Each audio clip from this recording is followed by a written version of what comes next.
وی سینک، فری سینک، جی سینک، این همه سینک چی میگن و چرا دونستن تفاوتاشون انقدر توی خرید مانیتور مهمه؟ سلام، خیلی خوش اومدین. امروز قراره توی این ویدیو با هم تمام این موارد رو به طور کامل ولی ساده مرور کنیم و یک بار برای همیشه یاد بگیریم تفاوتاشون رو. و در پایان هم سری ترفنده خیلی باحال براتون دارم که دونستنش میتونه تو بازی ها باعث بشه که FPS پایدارتری بگیرید، در عین حال که لگ کمتره و کیفیت تصویر هم بالاتره. بی مقدمه با وی سینک شروع میکنیم که یه تکنولوژی خیلی قدیمیه و کارت گرافیک رو جوری محدود میکنه که نرخ فریم تولیدی هماهنگ با فریم ریت مانیتور باشه و یه جورایی توی این تکنولوژی مانیتور فرمانده است و کارت گرافیک فرمانبرداره و این محدودیت مثل صد عمل میکنه و باعث میشه که اینپوت لگ و لیتنسی به شدت افزایش پیدا کنه. به همین خاطر این تکنولوژی دیگه اونقدر الان کاربردی نداره، به خصوص تو بازی‌های آنلاین و شوتر. به همین منظور تکنولوژی جدیدتری به نام آداپتیو سینک معرفی شد. تو این تکنولوژی دیگه محدودیتی روی کارت گرافیک اعمال نمیشه و جای فرمانده و فرمانبردار عوض شده. یعنی الان کارت گرافیک فرمانده است و مانیتور فرمانبرداره و به میزانی که فریم ریت تولید میکنه مانیتور باید خودش رو به کارت گرافیک برسونه. و تکنولوژی های AMD FreeSync و NVIDIA G-Sync هم جزء آداپتیو سینک محسوب میشن.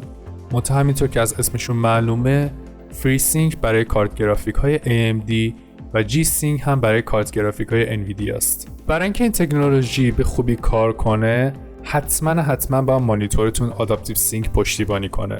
به همین خاطر توی خرید مانیتور فقط به این که اون مانیتور لیبل گیمینگ خورده و حالا رفرش ریتش بالای 60 هرتزه بسنده نکنید. حتما اسمش رو توی گوگل سرچ کنید و مطمئن باشید که فناوری آداپتیو سینک یا فری سینک یا انویدیا جی سینک رو شامل میشه و هر کدوم که از این تکنولوژی ها رو ساپورت کنه به خوبی الان با کارت گرافیک های AMD و انویدیا سینک میشه و مشکلی به وجود نمیاره.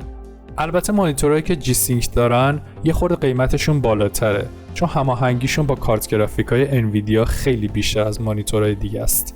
و اگر الان مانیتوری دارین که جی سینک پشتیبانی میکنه ولی کارت حال حاضرتون AMDه، نیازی نیست که مانیتورتون رو تعویض کنید، چون که مانیتورهایی که از سال 2020 به اینور با فناوری جی سینک عرضه شدن الان با کارت گرافیک های AMD به خوبی مچ میشن. فقط کافیه که درایور کارت گرافیکتون رو آپدیت کنید. البته این رو هم تو پرانتز براتون باز کنم که برای اینکه آداپتیو سینک توی کامپیوتر به خوبی کار کنه لازمه که تو قدم اول مطمئن بشین که AMD FreeSync یا NVIDIA G-Sync توی درایور کارت گرافیکتون روشن باشه و توی تنظیمات گرافیکی هم حتما V-Sync رو خاموش کنید و FPS رو روی حالت Unlimited یا اوتو قرار بدین و اگر چنین گزینه‌ای وجود نداشت FPS لیمیت رو روی حالت آف بذارید. و از اونجایی که آداپتیو سینک فقط توی محدوده رفرش ریت مانیتور کار میکنه، پیشنهاد میکنم که توی تنظیمات درایور کارت گرافیکتون رفرش ریت رو محدود کنید و 3 فریم از حد اکثر فریمی که مانیتورتون پشتیبانی میکنه کمتر بذارید. مثلا اگر مانیتورتون 144 هرتز پشتیبانی میکنه، شما روی 141 هرتز بذارید تا لگ توی بازی به کمترین مقدار خودش برسه و کارت گرافیک توی محیط منوی بازی انقدر الکی فریم تولید نکنه و انقدر داغ نشه.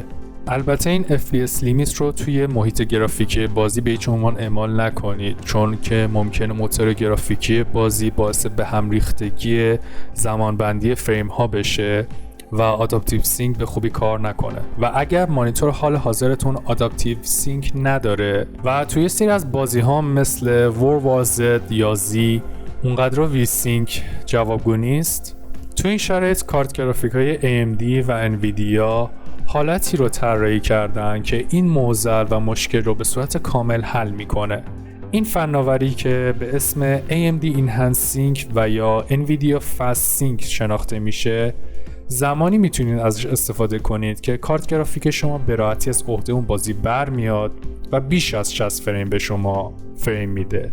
برای فعالسازیش هم کافیه که توی کارت گرافیک AMD تو قسمت گرافیک مربوط به اون بازی گزینه رادون Enhanced Sync رو روشن کنید و توی کارت گرافیک انویدیا هم تو قسمت Manage 3D Setting گزینه Vertical Sync رو روی حالت فست قرار بدین و توی تنظیمات گرافیکی بازی هم فریم ریت رو روی Unlimited بذارید و ویسینک رو خاموش کنید و حتما یادتون باشه برای اینکه کارت گرافیکتون بیش از حد داغ نکنه فریم ریت رو توی تنظیمات درایور کارت گرافیکتون هم محدود کنید و حداکثر فریم ریت رو 2 برابر حداکثر فریم ریت پشتیبانی شده توسط مانیتورتون در نظر بگیرید.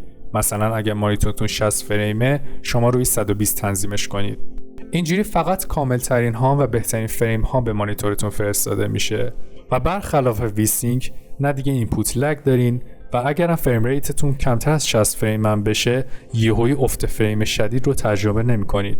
و در پایان امیدوارم که تمام این اطلاعات کمکتون کنه که بتونید خرید راحت‌تری رو تجربه کنید و بازی‌ها رو با کیفیت و البته لذت بیشتری بازی کنید و روز خیلی خوبی رو تجربه کنید.